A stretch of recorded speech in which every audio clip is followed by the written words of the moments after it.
Do you have trouble understanding when someone says take the LCM of a particular number? Then let's do the calculation and understand how to take the LCM. LCM is the lowest common multiple that you can take. Suppose if you have a number 2 divided by 3 minus 2 divided by 6. So what you basically do is you identify a common multiple, lowest common multiple from these numbers.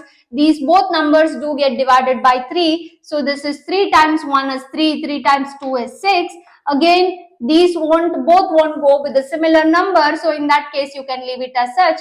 To identify the lowest common multiple, which is generally written as LCM, you multiply these numbers 3 into 1 into 2. 3 into 1 into 2 is 3 into 2. So your lowest common multiple for these numbers will be 6.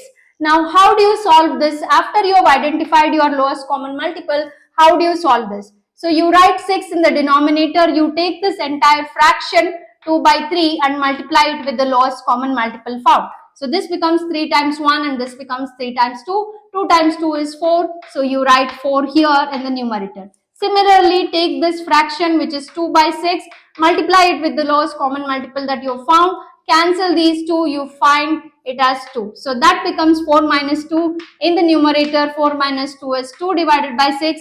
Now this is nothing but 2 times 1 and 2 times 3. So your final fraction is 1 by 3rd or 1 by 3.